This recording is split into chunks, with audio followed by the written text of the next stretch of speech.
శ్రీ లలితా సహస్రనామం యొక్క ఉపోద్ఘాతం.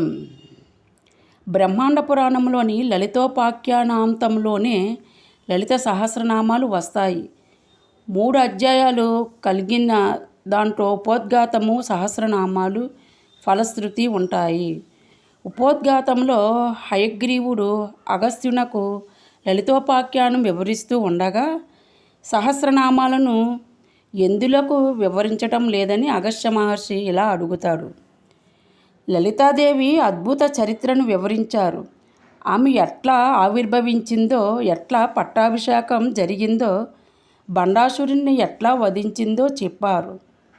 మాతకు సంబంధించిన పంచదశి మంత్రం మహత్యాన్ని వివరించారు. కానీ నామావళిని చెప్పడం మరిచారు.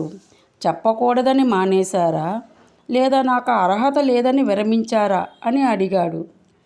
అప్పుడు హయగ్రీవుడు ఇట్లా అన్నాడు.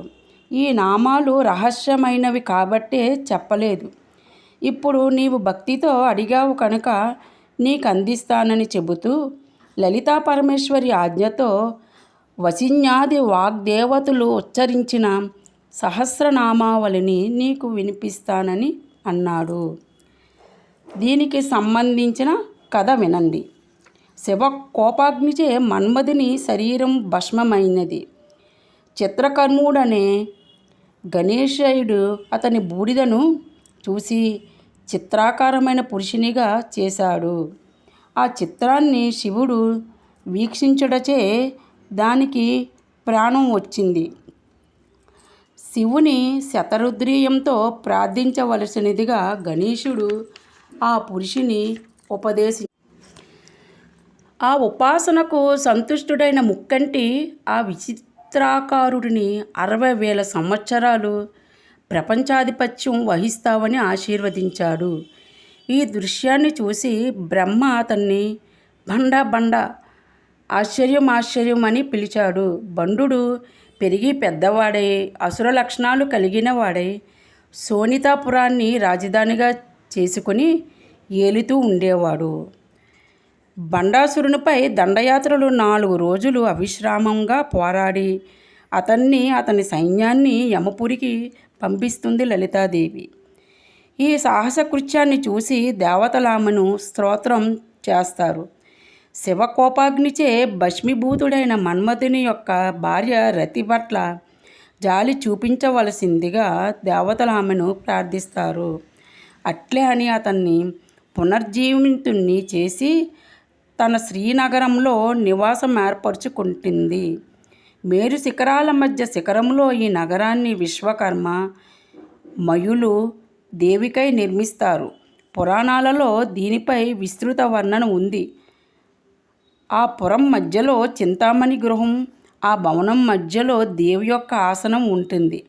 బ్రహ్మ, విష్ణు, ఈశ్వర, మహేశ్వరులే మంచపు కోళ్ళుగా ఉంటారు. సదాశివుడే పరుపు గలీబుగా ఉంటాడు. ఆమె కామేశ్వరుని అంకంపై అధివసించి ఉంటుంది. శ్రీపురము యొక్క ఆకారమే శ్రీచక్రంలో రేఖాకారంగా ఉంటుంది. అట్టి శ్రీచక్రాన్ని అర్పిస్తూ పంచదశాక్షరి మంత్రాన్ని జపిస్తారు సాధకులు. ఆమె యొక్క సూక్ష్మ శరీరమే ఆ చక్రము. అమ్మవారి ఆజ్ఞచే వసిన్యాది వాగ్దేవతలు గానం చేసిన సహస్రనామావళిని భక్తులు స్తోత్రం చేస్తారు. ఎట్లా అర్చించినా అది నాకే చెందుతుందని గీతలో శ్రీ భగవానుడు అన్నట్లు స్త్రీ రూపంలో ఉన్నట్లు కానీ పురుష రూపంలో ఉన్నట్లు కానీ సాధకులు భావించి పూజించవచ్చును.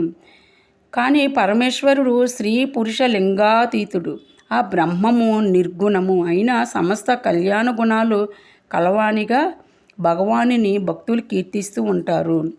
అట్టి గుణాలు ఉన్నట్లుగా భావిస్తే ఆ అనంతమూర్తికి మనకు ఒక బాంధవ్యము ఏర్పడుతుంది.